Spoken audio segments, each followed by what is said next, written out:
Diffusion is important for the absorption of nutrients in digestion. On this diagram, you can see the digestive system.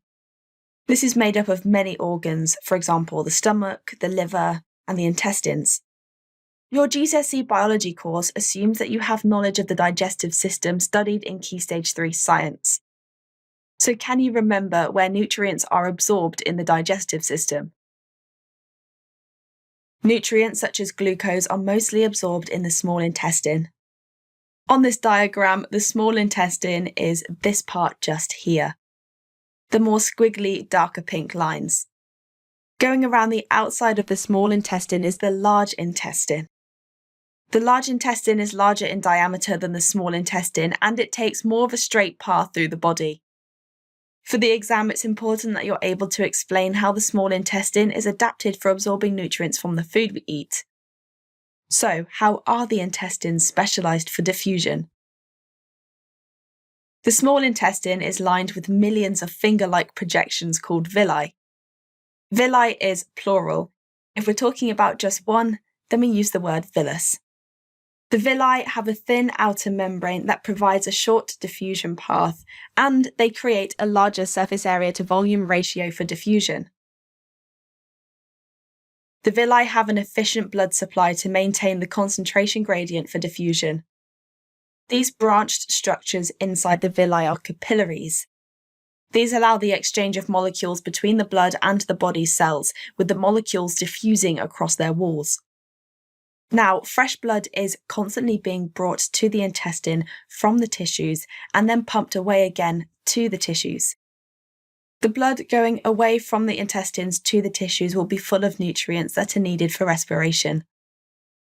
Remember that this constant movement of blood through the intestines maintains a concentration gradient to allow diffusion to occur across the villi.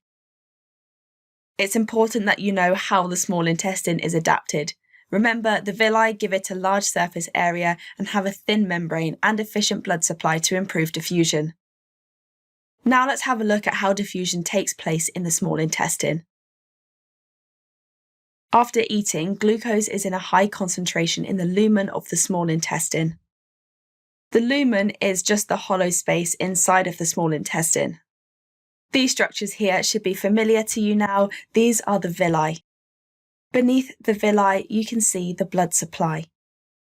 After having a large sugary meal, there's lots of glucose in the lumen of the intestine. Have a good look at this diagram and use your knowledge to think about what might happen next. Glucose is transported into the cells of the intestine by the villi and diffuses into the blood. You can see in this diagram that there's a concentration gradient between the amount of glucose inside the lumen and the amount of glucose in the blood. Because there is this gradient, diffusion is going to occur.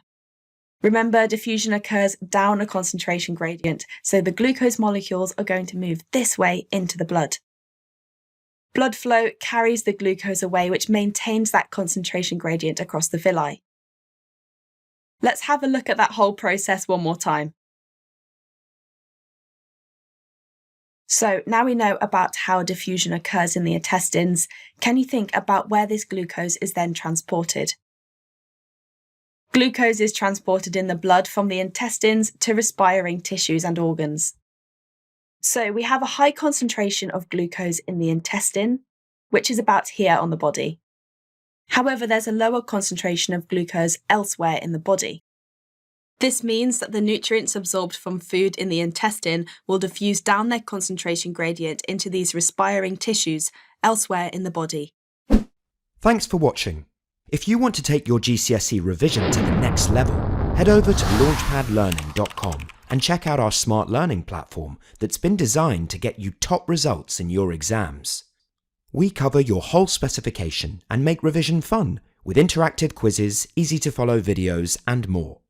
You'll be kept motivated by your own AI tutor who's here to support you every step of the way. To check it out for yourself, click here. Or click here to keep watching a selection of the videos from our full GCSE Biology course. See you there!